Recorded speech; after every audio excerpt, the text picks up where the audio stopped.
ಬ್ರಹ್ಮದೇವ ಈ ವೆಂಕಟನಾಥರನ್ನ ಸೃಷ್ಟಿ ಮಾಡಬೇಕಾದರೆ ಇವರ ಪಾದವನ್ನ ಹೆಂಗೆ ಸೃಷ್ಟಿ ಮಾಡಲಿ ಅಂತ ಆಲೋಚನೆಯನ್ನು ಮಾಡಿದ.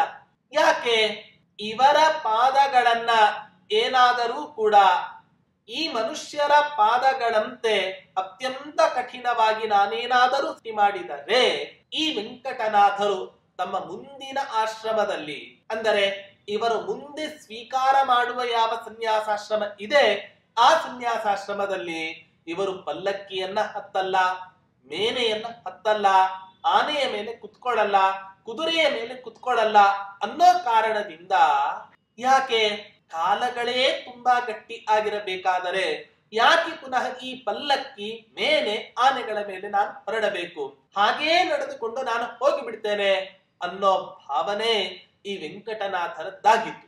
ಈ ಕಾರಣದಿಂದಲೋ ಅನ್ನುವಂತೆ ಆ ವೆಂಕಟನಾಥರ ಪಾದಗಳನ್ನ ಅತ್ಯಂತ ಮೃದುವಾದ ಪಾದಗಳನ್ನಾಗಿ ಆ ಚತುರ್ಮುಖ ಬ್ರಹ್ಮದೇವರು ಸೃಷ್ಟಿಯನ್ನ ಮಾಡಿದ ಅಂತ ಈ ರೀತಿಯಾಗಿ ಹೇಳ್ತಾ ಇದ್ದಾರೆ.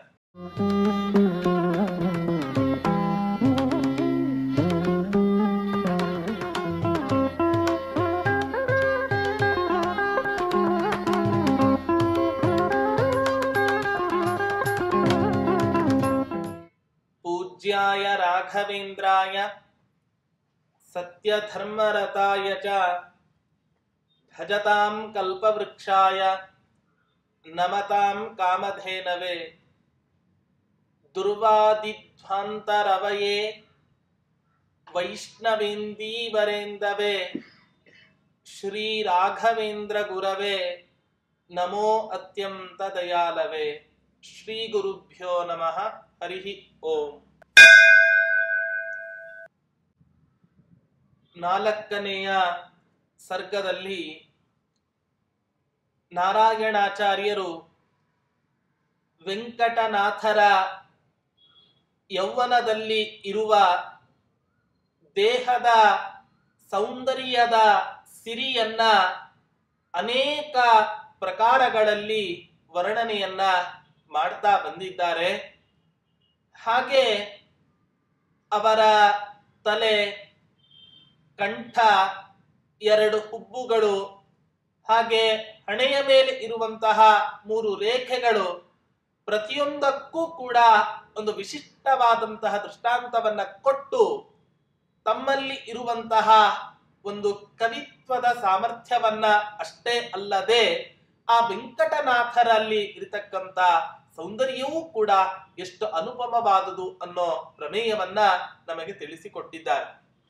ಹೀಗೆ ಮುಂದೆ ನಿರೂಪಣೆಯನ್ನ ಮಾಡ್ತಾ ಅವರ ದೇಹದಲ್ಲಿ ಅತ್ಯಂತ ಮುಖ್ಯವಾದ ಭಾಗ ಅಂತ ಹೇಳಿದರೆ ಅದು ಹೊಟ್ಟೆ. ಆ ಹೊಟ್ಟೆಯ ಮೇಲೆ ಮೇಲ್ಭಾಗದಲ್ಲಿ 3 ರೇಖೆಗಳು ಇದ್ದಾವೆ. ಆ 3 ರೇಖೆಗಳು ಯಾವ ರೀತಿ ಇದೆ ಅನ್ನೋದನ್ನ ವರ್ಣನೆ ಮಾಡ್ತಾ ಇದ್ದಾರೆ ಈ ಶ್ಲೋಕದಲ್ಲಿ.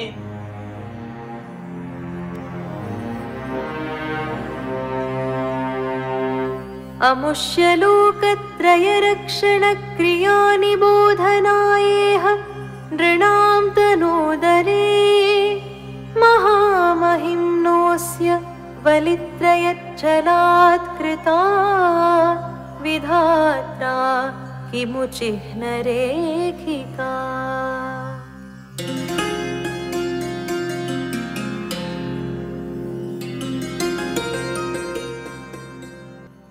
ಈ ವೆಂಕಟನಾಥರು ಅತ್ಯಂತ ತಪಸ್ವಿಗಳು, ಮಹಾಮಹಿಮಾಶಾಲಿಗಳು.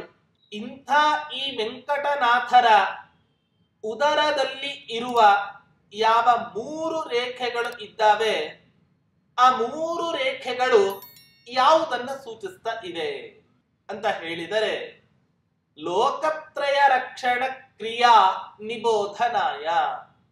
ಅವರ ಉದರದ ಮೇಲ್ಭಾಗದಲ್ಲಿ ಇರುವ ಯಾವ 3 ರೇಖೆಗಳು ಇದ್ದಾವೆ ಆ 3 ರೇಖೆಗಳು ಕೂಡ 3 ಲೋಕದಲ್ಲಿ ಇರುವ ಜನರನ್ನ ನಾನು ರಕ್ಷಣೆ ಮಾಡ್ತೇನೆ ಅನ್ನೋದನ್ನ ಸೂಚಿಸೋದಕ್ಕೋಸ್ಕರವೋ ಏನೋ ಅನ್ನುವಂತೆ ಆ ಚತುರ್ಮುಖ ಬ್ರಹ್ಮದೇವರು ಅವರನ್ನ ಸೃಷ್ಟಿ ಮಾಡಬೇಕಾದರೆ ಆ ಬ್ರಹ್ಮ ಅವರ ಹೊಟ್ಟೆಯ ಮೇಲ್ಭಾಗದಲ್ಲಿ 3 ಗೆರೆಗಳನ್ನ ಸೃಷ್ಟಿ ಮಾಡಿದ್ದಾನೋ ಏನೋ ಅನ್ನುವಂತೆ ತೋರ್ತಾ ಇದೆ.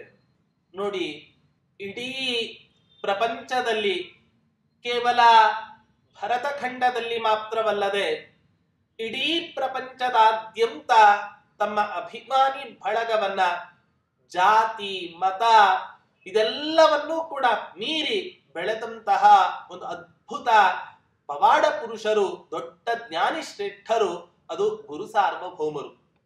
ಯಾಕೆ ಅಷ್ಟು ಪ್ರಸಿದ್ಧರಾದರು ಅಂತ ಹೇಳಿದರೆ, ಈ ಪ್ರಪಂಚದ ಯಾವುದೇ ಮೂಲೆಗಳಲ್ಲಿ ಇರಲಿ, ಆ ಮೂಲೆಗಳಲ್ಲಿ ಇರುವ ಭಕ್ತರು ಎಲ್ಲೇ ಕುಳಿತುಕೊಂಡು ಆ ರಾಯರ ಸ್ಮರಣೆಯನ್ನ ಮಾಡಿದರೆ ಸಾಕಂತೆ ಆ ರಾಯರು ಆ ಭಕ್ತನ ರಕ್ಷಣೆಯನ್ನ ಮಾಡ್ತಾರೆ. ಹಾಗಾದ್ರೆ ಯಾವುದೋ ಮೂಲೆಯಲ್ಲಿ ಕುಳಿತುಕೊಂಡು ರಾಯರ ಸ್ಮರಣೆಯನ್ನ ಮಾಡಿದ ಮಾತ್ರಕ್ಕೆ ರಾಯರು ಆ ಭಕ್ತನ ರಕ್ಷಣೆಯನ್ನ ಮಾಡ್ತಾರೆ ಅಂತ ಹೇಳಿದರೆ, ಮಂಚಾಲಮ್ಮನ ಕ್ಷೇತ್ರಕ್ಕೆ ಹೋಗಿ ತುಂಗಭದ್ರಾ ನದಿ ತೀರದಲ್ಲೇ ನೆಲೆಸಿದಂತಹ ಯಾವ ಆ ರಾಯರ ಮೂಲ ಬೃಂದಾವನ ಇದೆ, ಆ ಮೂಲ ಬೃಂದಾವನಕ್ಕೆ ಹೋಗಿ ಸೇವೆಯನ್ನ ಮಾಡಿದರೆ ರಾಯರ ಅನುಗ್ರಹ ಮಾಡ್ತಾರೆ ಅಂತ ಮತ್ತೇನ್ ಹೇಳಬೇಕಾ?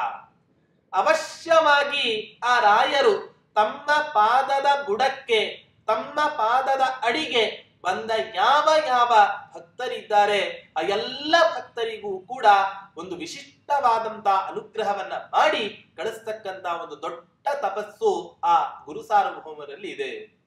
ಪ್ರಾಯ ಅನಿಸುತ್ತೆ, ಮೋಕ್ಷಕ್ಕೆ ಪ್ರತಿಬಂಧಕವಾದಂತ ಎಷ್ಟೋ ಅನಿಷ್ಟ ಪುಣ್ಯ ಆ ರಾಯರ ಸಂಪಾದನೆಯನ್ನ ಮಾಡಿದ್ದಾರೆ. ಆ ಪ್ರತಿಬಂಧಕವಾದ ಯಾವ ಅನಿಷ್ಟ ಪುಣ್ಯ ಇದೆ, ಆ ಅನಿಷ್ಟ ಪುಣ್ಯದ ಗ್ರಾಸ ಹೇಗಾಗಬೇಕು ಅಂತ ಹೇಳಿದರೆ, ನಮ್ಮಂಥ ವ್ಯಾಪಾರಿಗಳು ರಾಯರ ಸೇವೆಯನ್ನ ಮಾಡೋದು, ಸೇವೆ ಮಾಡಿದ ಮೇಲೆ ಈ ವರ ಕೊಡಿ ಆ ವರವನ್ನ ಕೊಡಿ ಅಂತ ಹೇಳಿದಾಗ ಯಾವ ಸಂಪಾದಿತವಾದಂತ ಅನಿಷ್ಟ ಪುಣ್ಯ ಇದೆ, ಆ ಅನಿಷ್ಟ ಪುಣ್ಯವನ್ನ ನಮಗೆ ಧಾರೆ ಎರೆದಾಗ ಆಗ ಆ ಭಗವಂತ ನಮಗೆ ನಾವು ಬೇಡಿದ ವರಗಳನ್ನ ಪೂರೈಸ್ತಾನೆ. ಹೀಗೆ ಕಲಿಯುಗದ ಕಲ್ಪವೃಕ್ಷ ಕಾಮಧೇನು ಅನೇಕ ನಾಮಗಳಿಂದ ಪ್ರಸಿದ್ಧರಾದಂತ ಯಾವ ಮಹಾನುಭಾವರಿದ್ದಾರೆ, ಅವರು ಇಂಥ ಹಾಳಾಗಿ ಹೋದ, ಇನ್ನೂ ಕಲಿಯುಗ ಆರಂಭ ಆಗಿ 4,500 ವರ್ಷಗಳೇ ಕಳೀಲಿಲ್ಲ, ಇಷ್ಟೊತ್ತಿಗಾಗಲೇ ಇಡೀ ಪ್ರಪಂಚದಾದ್ಯಂತ ಅನ್ಯಾಯದ ಡಿಂಡಿಮ ಎಲ್ಲ ಕಡೆ ಮೊಳಗ್ತಾ ಇದೆ. ಇಷ್ಟಿದ್ದರೂ ಕೂಡ ನ್ಯಾಯವನ್ನೇ ಮಾಡಿರಲಿ ಅನ್ಯಾಯವನ್ನೇ ಮಾಡಿರಲಿ ಭಕ್ತಿಯಿಂದ ಹೋಗಿ ಆ ರಾಯರ ಹತ್ತಿರ ಪ್ರಾರ್ಥನೆಯನ್ನ ಮಾಡಿದರೆ ಸಾಕು, ಆ ರಾಯರು ಎಲ್ಲರಿಗೂ ಕೂಡ ಅನುಗ್ರಹವನ್ನ ಮಾಡ್ತಾರೆ ಅನ್ನೋದು ನಮಗೆಲ್ಲರಿಗೂ ಕೂಡ ಗೊತ್ತಿದೆ. ಅದಕ್ಕೋಸ್ಕರವೋ ಏನೋ ಅನ್ನುವಂತೆ ಕೇವಲ ಈ ಭೂಲೋಕದಲ್ಲಿ ಇರುವಂತಹ ಜನರನ್ನ ಮಾತ್ರ ಆ ವೆಂಕಟನಾಥರ ರಕ್ಷಣೆ ಮಾಡೋದಿಲ್ಲ, ಹೊರತು ಭೂಲೋಕ, ಭುವೋಲೋಕ, ಸುವರ್ಲೋಕ ಈ 3 ಲೋಕದಲ್ಲಿ ಇರುವಂತಹ ಯಾವ ಜೀವ ಜಂತುಗಳು ಇದ್ದಾವೆ ಎಲ್ಲ ಜಂತುಗಳ ರಕ್ಷಣೆಗೋಸ್ಕರವೋ ಏನೋ ಅನ್ನುವಂತೆ ಆ ವೆಂಕಟನಾಥರ ಉದರದಲ್ಲಿ 3 ಗೆರೆಗಳು ಬಿದ್ದಿದ್ದಾವೆ ಅನ್ನೋದನ್ನ ವರ್ಣನೆ ಮಾಡ್ತಾ ಇದ್ದಾರೆ ಇಲ್ಲಿ ನಾರಾಯಣಾಚಾರ್ಯರು. ಹೀಗೆ ವರ್ಣನೆಯನ್ನ ಮಾಡ್ತಾ ಆ ವೆಂಕಟನಾಥರ ಪಾದಗಳನ್ನ ವರ್ಣನೆ ಮಾಡ್ತಾ ಇದ್ದಾರೆ ಮುಂದಿನ ಶ್ಲೋಕದಲ್ಲಿ.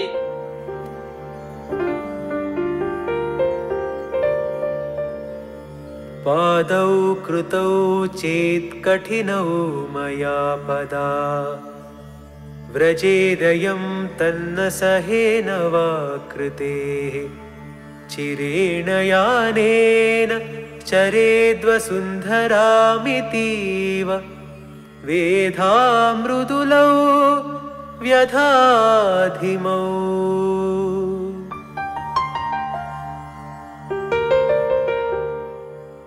ಚತುರ್ಮುಖ ಬ್ರಹ್ಮ ಇವರನ್ನ ಸೃಷ್ಟಿ ಮಾಡಬೇಕಾದರೆ ಪ್ರತಿಯೊಬ್ಬ ಮನುಷ್ಯರನ್ನು ಕೂಡ ಆ ಭಗವಂತ ಚತುರ್ಮುಖ ಬ್ರಹ್ಮನ ಮೂಲಕ ಸೃಷ್ಟಿ ಮಾಡಿಸಬೇಕಾದರೆ ಕೆಲವೊಂದು ಭಾಗಗಳು ಅತ್ಯಂತ ಕಠಿಣವಾಗಿ ಇರುತ್ತೆ. ಕಾಲಿನ ಹಿಮ್ಮಡಿ, ಕಾಲಿನ ಮುಂಭಾಗ ಇದೆಲ್ಲವೂ ಕೂಡ ಅತ್ಯಂತ ಕಠಿಣವಾದು. ಆದ್ದರಿಂದಲೇ ಮನುಷ್ಯನಿಗೆ ಆ ಭಾಗದಲ್ಲಿ ಏನಾದರೂ ಅಲ್ಪ ಸ್ವಲ್ಪ ಹೊಡೆದರೆ ಗೊತ್ತಾಗೋದಿಲ್ಲ. ಜೋರಾಗಿ ಹೊಡೆದ್ರೆ ಮಾತ್ರ ಆ ಭಾಗದಲ್ಲಿ ಹೊಡೆದ್ರೆ ಅವಾಗ ಗೊತ್ತಾಗತ್ತೆ. ಆದರೆ ಎಂಥ ದುಷ್ಟ ಕಾಲು ನಮ್ಮದು ಅಂತ ಹೇಳಿದ್ರೆ, ಯಾವ ಮನುಷ್ಯ ಯಾವ ಹುಲ್ಲುಗಾವಲಿನ ಪ್ರದೇಶದ ಮೇಲೆ ಪ್ರತಿನಿತ್ಯ ನಡೀತಾನೋ ಆ ಪ್ರದೇಶದಲ್ಲಿ ಯಾವ ಬೆಳೆಯೂ ಕೂಡ ಬೆಳಿಲಿಕ್ಕೆ ಸಾಧ್ಯ ಇಲ್ಲ. ಬೆಳೆಯನ್ನ ಬಿಟ್ಟಾಕಿ ಆ ಪ್ರದೇಶದಲ್ಲಿ ಮೊದಲು ಯಾವ ಹುಲ್ಲು ಬೆಳೀತಾ ಇತ್ತೋ ಇವನ ಪಾದದ ಒಂದು ಸ್ಪರ್ಶದಿಂದ ಆ ಪ್ರದೇಶದಲ್ಲಿ ಹುಲ್ಲೂ ಕೂಡ ಬೆಳೆಯೋದಿಲ್ಲ ಅಂತ ಹೇಳಿದರೆ ಇನ್ನು ಬೆಳೆ ಬೆಳೀಲಿಕ್ಕೆ ಸಾಧ್ಯ ಉಂಟಾ? ಅಷ್ಟು ಅತ್ಯಂತ ಕಠೋರವಾದುದು ನಮ್ಮ ನಿಮ್ಮೆಲ್ಲರ ಪಾದ. ಆ ಬ್ರಹ್ಮದೇವ ಈ ವೆಂಕಟನಾಥನನ್ನ ಸೃಷ್ಟಿ ಮಾಡಬೇಕಾದರೆ ಇವರ ಪಾದವನ್ನ ಹೆಂಗೆ ಸೃಷ್ಟಿ ಮಾಡಲಿ ಅಂತ ಆಲೋಚನೆಯನ್ನು ಮಾಡಿದ. ಯಾಕೆ ಇವರ ಪಾದಗಳನ್ನ ಏನಾದರೂ ಕೂಡ ನಮ್ಮ ನಿಮ್ಮ ಪಾಮರರಂತೆ ಈ ಮನುಷ್ಯರ ಪಾದಗಳಂತೆ ಅತ್ಯಂತ ಕಠಿಣವಾಗಿ ನಾನೇನಾದರೂ ಸೃಷ್ಟಿ ಮಾಡಿದರೆ ಈ ವೆಂಕಟನಾಥರು ತಮ್ಮ ಮುಂದಿನ ಆಶ್ರಮದಲ್ಲಿ, ಅಂದರೆ ಇವರು ಮುಂದೆ ಸ್ವೀಕಾರ ಮಾಡುವ ಯಾವ ಸನ್ಯಾಸಾಶ್ರಮ ಇದೆ ಆ ಸನ್ಯಾಸಾಶ್ರಮದಲ್ಲಿ ಇವರು ಪಲ್ಲಕ್ಕಿಯನ್ನ ಹತ್ತಲ್ಲ, ಮೇನೆಯನ್ನ ಹತ್ತಲ್ಲ, ಆನೆಯ ಮೇಲೆ ಕುತ್ಕೊಳ್ಳಲ್ಲ, ಕುದುರೆಯ ಮೇಲೆ ಕುತ್ಕೊಳ್ಳಲ್ಲ ಅನ್ನೋ ಕಾರಣದಿಂದ, ಯಾಕೆ ಕಾಲಗಳೇ ತುಂಬಾ ಗಟ್ಟಿ ಆಗಿರಬೇಕಾದರೆ ಯಾಕೆ ಪುನಃ ಈ ಪಲ್ಲಕ್ಕಿ ಮೇನೆ ಆನೆಗಳ ಮೇಲೆ ನಾನು ಹೊರಡಬೇಕು, ಹಾಗೇ ನಡೆದುಕೊಂಡು ನಾನು ಹೋಗಿಬಿಡ್ತೇನೆ ಅನ್ನೋ ಭಾವನೆ ಈ ವೆಂಕಟನಾಥರದ್ದಾಗಿತ್ತು.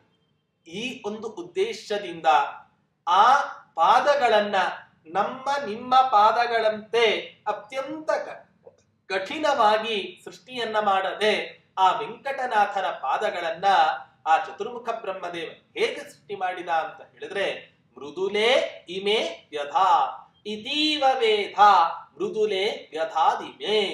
ಈ ಕಾರಣದಿಂದಲೋ ಅನ್ನುವಂತೆ ಆ ವೆಂಕಟನಾಥರ ಪಾದಗಳನ್ನ ಅತ್ಯಂತ ಮೃದುವಾದ ಪಾದಗಳನ್ನಾಗಿ ಆ ಚತುರ್ಮುಖ ಬ್ರಹ್ಮದೇವರು ಸೃಷ್ಟಿಯನ್ನ ಮಾಡಿದ ಅಂತ ಈ ರೀತಿಯಾಗಿ ಹೇಳ್ತಾ ಇದ್ದಾರೆ. ನೋಡಿ, ನಮ್ಮ ನಿಮ್ಮ ಅನೇಕ ಪಾದಗಳೆಲ್ಲವೂ ಕೂಡ ಯಾವಾಗ ಅದು ಸಾರ್ಥಕ ಆಗತ್ತೆ ಅಂತ ಹೇಳಿದರೆ, ಅದಕ್ಕೋಸ್ಕರ ಮಧ್ವಾಚಾರ್ಯರು ಕೃಷ್ಣಾಮೃತ ಮಹಾರಣವ ಎಂಬ ಗ್ರಂಥದಲ್ಲಿ ಒಂದು ಮಾತನ್ನ ಉಲ್ಲೇಖ ಮಾಡ್ತಾರೆ. ಕಿಂ ತಸ್ಯ ಚರಣೈ ಕಾರ್ಯಂ ವೃಥಾ ಸಂಚರಣೈ ದ್ವಿಜಾಹ ಯೈರ್ಹಿ ನೌ ವ್ರಜತೆ ಜಂತುಃ ಕೇಶವಾಲಯ ದರ್ಶನೆ. ಪರಮಾತ್ಮ ಈ ಪಾದಗಳನ್ನ ಯಾತಕ್ಕೋಸ್ಕರ ಕೊಟ್ಟಿದ್ದಾನೆ ಅಂತ ಹೇಳಿದರೆ, ನಾವೆಲ್ಲ ಅನ್ಕೊಂಡಿದ್ದೇವೆ ಹೋಗಬಾರದ ಕಡೆ ಹೋಗೋದಕ್ಕೋಸ್ಕರವೇ ಈ ಪರಮಾತ್ಮ ನಮಗೆ ಕಾಲನ್ನ ಕೊಟ್ಟಿದ್ದಾನೆ. ಆಚಾರ್ಯರು ಹೇಳ್ತಾರೆ, ಅಂಥ ಪಾದಗಳೇನಾದರೂ ಇದ್ದರೆ ಆ ಪಾದಗಳ ವ್ಯರ್ಥವಾದ ಪಾದಗಳಷ್ಟೇ. ಹಾಗಾದ್ರೆ ಯಾವಾಗ ಆ ಪಾದಗಳು ಸಾರ್ಥಕ ಆಗತ್ತೆ ಅಂತ ಹೇಳಿದ್ರೆ, ಕೇಶವಾಲಯ ದರ್ಶನೆ. ಹರಿಮಂದಿರಕ್ಕೆ ಹೋಗದೇ ಇರ್ತಕ್ಕಂಥ ಯಾವ ಪಾದಗಳು ಇದೆ ಅಂಥ ಪಾದಗಳು ಇದ್ರೆ ಎಷ್ಟು ಬಿಟ್ರೆ ಎಷ್ಟು, ಇವನಿಗಿಂತಲೂ ಕೂಡ ಕುಂಟನೆ ವಾಸಿ. ಭಾಗವತದಲ್ಲಿ ಒಂದು ಮಾತು ಬರುತ್ತೆ, ಏನಪ್ಪಾ ಅಂದ್ರೆ, ಪಾದೌ ಹರೇ ಕ್ಷೇತ್ರ ಪಥಾನುಸರ್ಪಣೆ. 9ನೇ ಸ್ಕಂಧದಲ್ಲಿ ಬರತಕ್ಕಂಥ ಒಂದು ಮಾತು. ಯಾವಾಗ ಈ ಪಾದಗಳು ಭಗವಂತ ನಮಗೆ ಕೊಟ್ಟಿದ್ದು ಸಾರ್ಥಕ ಆಗತ್ತೆ ಅಂತ ಹೇಳಿದರೆ, ಅನೇಕ ತೀರ್ಥ ಕ್ಷೇತ್ರಗಳಿಗೆ ಯಾತ್ರೆಯನ್ನ ಮಾಡಿದಾಗ, ಪಾದಯಾತ್ರೆಯನ್ನ ನಡೆಸಿದಾಗ ಕೆಲವೊಂದು ಪಾಪಗಳೆಲ್ಲವೂ ಕೂಡ ಇದ್ದಾವೆ. ಆ ಪಾಪಗಳು ಯಾವುದೇ ಪ್ರಾಯಶ್ಚಿತ್ತ ಕರ್ಮಗಳನ್ನ ಮಾಡಿದರೂ ಕೂಡ ಆ ಪಾಪವನ್ನ ತೊಳೆದುಕೊಳ್ಳಲಿಕ್ಕೆ ಸಾಧ್ಯ ಇಲ್ಲ. ಹೊರತು ಪಾದಯಾತ್ರೆಯನ್ನ ಮಾಡ್ತಾ ಎರಡೂ ಕೈಯನ್ನ ಮೇಲೆತ್ತಿ ಹರಿನಾಮ ಸಂಕೀರ್ತನೆಯನ್ನ ಮಾಡಿ ತಾನು ಮಾಡಿದ ಕೆಟ್ಟ ಕೆಲಸದ ಉದ್ಘೋಷಣೆಯನ್ನ ಮಾಡ್ತಾ ಸಂಚಾರವನ್ನ ಮಾಡಿದರೆ ಆಗ ಅವನು ಮಾಡಿದಂತಹ ಪಾಪಗಳೆಲ್ಲವೂ ಕೂಡ ನಾಶ ಆಗತ್ತೆ ಅಂತ ಹೇಳುತ್ತೆ. ಹೀಗೆ ಪರಮಾತ್ಮ ನಮಗೆ ಕೊಟ್ಟಂತಹ ಪಾದಗಳು ಒಂದೋ ತೀರ್ಥಕ್ಷೇತ್ರಗಳಿಗೆ ಸಂಚಾರವನ್ನ ಮಾಡೋದಕ್ಕೋಸ್ಕರ ಅಥವಾ ಭಗವಂತನ ಮಂದಿರಕ್ಕೆ ಹೋಗಿ ಆ ಪ್ರದಕ್ಷಿಣೆಯನ್ನ ಹಾಕೋದಕ್ಕೋಸ್ಕರ ಪರಮಾತ್ಮ ನಮಗೆ ಕೊಟ್ಟರೆ, ಇವತ್ತಿನ ದಿನ ನಾವು ನೀವು ಎಲ್ಲ ಆ ಪಾದಗಳನ್ನ ಎಲ್ಲಿಗೆ ನಾವು ವಿನಿಯೋಗವನ್ನ ಮಾಡ್ತಾ ಇದ್ದೇವೆ ಆಲೋಚನೆಯನ್ನ ಮಾಡಬೇಕು. ಭಗವಂತನ ಮಂದಿರಕ್ಕೆ ನಡೆದುಕೊಂಡು ಹೋಗಿ ಆ ಭಗವಂತನ ವಿಗ್ರಹಕ್ಕೆ ಯಾರು ದೇವಸ್ಥಾನದಲ್ಲಿ ಪ್ರದಕ್ಷಿಣಾದಿ ಮೊದಲಾದ ನಮಸ್ಕಾರಗಳನ್ನ ಮಾಡ್ತಾರೋ ಅವರಿಗೆ ಎಷ್ಟು ಪುಣ್ಯ ಇದೆ ಅಂತ ಆಚಾರ್ಯರು ಹೇಳ್ತಾರೆ ಅಂದ್ರೆ, ಅಶ್ವಮೇಧ ಸಹಸ್ರಸ್ಯ ಫಲಮಾಪ್ನೋತಿ ಮಾನವಃ ವಿಷ್ಣೋರ್ವಿಮಾನಂ ಯಃ ಕುರ್ಯಾತ್ ಸಕೃತ್ ಭಕ್ತ್ಯಾ ಪ್ರದಕ್ಷಿಣಂ. ಒಂದೇ ಒಂದು ಬಾರಿ ಅತ್ಯಂತ ಭಕ್ತಿಯಿಂದ ಆ ಪರಮಾತ್ಮನ ಮಂದಿರಕ್ಕೆ ಹೋಗಿ ಪ್ರದಕ್ಷಿಣೆಯನ್ನ ಹಾಕಿದರೆ ಸಾಕಂತೆ, ಆಗ ಅಶ್ವಮೇಧ ಸಹಸ್ರಸ್ಯ, ಕಲಿಯುಗದಲ್ಲಂತೂ ಅಶ್ವಮೇಧಯಾಗ ನಿಷಿದ್ಧ, ಆದ್ದರಿಂದ ಅನಾಯಾಸವಾಗಿ ನಮಗೆ ಅಶ್ವಮೇಧ ಯಜ್ಞದ ಫಲ ನಮಗೆ ದೊರಕಬೇಕು ಅಂತ ಹೇಳಿದರೆ ಪರಮಾತ್ಮನ ಮಂದಿರಕ್ಕೆ ಹೋಗಿ ಪ್ರದಕ್ಷಿಣೆಯನ್ನ ಹಾಕಿದರೆ ಸಾಕು, ಆ ಭಗವಂತ ನಮಗೆ 1000 ಅಶ್ವಮೇಧ ಯಾಗಗಳನ್ನ ಮಾಡಿದರೆ ಎಷ್ಟು ಪುಣ್ಯ ಸಿಗತ್ತೋ ಅಷ್ಟು ಪುಣ್ಯವನ್ನ ನಮಗೆ ಪರಮಾತ್ಮ ಕೊಡ್ತಾನೆ. ಪ್ರದಕ್ಷಿಣೆಯನ್ನ ಪಾದಗಳಿಂದ ಮಾಡಬೇಕಾದರೆ ಎಷ್ಟು ಮಾಡಬೇಕು ಅನ್ನೋದು ಶಾಸ್ತ್ರ ಹೇಳುತ್ತೆ. ಚತ್ವಾರಿ ಕೇಶವೇ ಕುರಿಯಾತ್. ವಿಷ್ಣು ಸಂಬಂಧಿ ದೇವಸ್ಥಾನಗಳಿಗೆ ನಾವು ಏನಾದರೂ ಹೋದರೆ ಮಿನಿಮಮ್ ಕಂಪಲ್ಸರಿಯಾಗಿ 4 ಪ್ರದಕ್ಷಿಣೆಯನ್ನ ಹಾಕಲೇಬೇಕು. 4ರ ಮೇಲೆ ಎಷ್ಟು ಬೇಕಾದ್ರೂ ಕೂಡ ಹಾಕಿ, ಆದರೆ 4 ಅಂತೂ ಕಂಪಲ್ಸರಿ ಹಾಕಲೇಬೇಕು. ಶಿವಸ್ಯ ಅರ್ಧಂ ಪ್ರದಕ್ಷಿಣಂ. ರುದ್ರದೇವರ ದೇವಸ್ಥಾನಕ್ಕೆ ಹೋಗ್ತೇವೆ, ರುದ್ರನಿಗೆಷ್ಟು ಪ್ರದಕ್ಷಿಣೆ ಅಲ್ಲ, ರುದ್ರದೇವರಿಗೆ ಕೇವಲ ಅರ್ಧ ಪ್ರದಕ್ಷಿಣೆ ಮಾತ್ರ. ರುದ್ರದೇವರ ನಿರ್ಮಾಲ್ಯ ತೀರ್ಥ ಎಲ್ಲಿ ಹರಿಯತ್ತ ಆ ನಿರ್ಮಾಲ್ಯ ತೀರ್ಥವನ್ನು ದಾಟಿ ಹೋಗಬಾರದು ಅನ್ನುವಂತಹ ಒಂದು ಸಂಪ್ರದಾಯ ಇರೋ ಕಾರಣದಿಂದ ರುದ್ರದೇವರಿಗೆ ಕೇವಲ ಅರ್ಧ ಪ್ರದಕ್ಷಿಣೆಯನ್ನು ಮಾತ್ರ ಶಾಸ್ತ್ರದಲ್ಲಿ ವಿಧಾನ ಮಾಡಿದ್ದಾರೆ. ರವೌ ಸಪ್ತ. ಸೂರ್ಯನಿಗೆಷ್ಟು ನಮಸ್ಕಾರ ಮಾಡಬೇಕು ಅಂದರೆ ಮಿನಿಮಮ್ ಆಗಿ 7 ಸೂರ್ಯ ನಮಸ್ಕಾರಗಳನ್ನ ಹಾಕಲೇಬೇಕು. 7ರ ಮೇಲೆ ಎಷ್ಟು ಬೇಕಾದರೂ ಕೂಡ ಹಾಕಬಹುದು. ಹೀಗೆ ನಮಗೆ ಆ ಪರಮಾತ್ಮ ಪಾದಗಳನ್ನ ಕೊಟ್ಟಿದ್ದು ಒಂದೋ ಅವನ ಮಂದಿರಕ್ಕೆ ಹೋಗಿ ಪ್ರದಕ್ಷಿಣೆಯನ್ನ ಹಾಕೋದಕ್ಕೋಸ್ಕರ ಅಥವಾ ತೀರ್ಥಕ್ಷೇತ್ರಗಳನ್ನ ಯಾತ್ರೆ ಮಾಡೋದಕ್ಕೋಸ್ಕರ ಇವತ್ತಿನ ದಿನ ಪರಮಾತ್ಮ ನಮಗೆ ಕೊಟ್ಟಿದ್ದಾನೆ. ಆದ್ರೆ ನಾವು ನೀವು ಎಲ್ಲ ಏನು ಮಾಡ್ತಾ ಇದ್ದೇವೆ ಅಂತ ಹೇಳಿದ್ರೆ, ಎಲ್ಲೆಲ್ಲಿ ಆ ಇಂದ್ರಿಯಗಳ ಸಂಚಾರ ಆಗಬಾರದೋ ಅಲ್ಲೆಲ್ಲ ಕಡೆಯೂ ಕೂಡ ಇವತ್ತಿನ ದಿನ ನಮ್ಮ ಪಾದಗಳೆಲ್ಲವೂ ಕೂಡ ಹೋಗ್ತಾ ಇದೆ.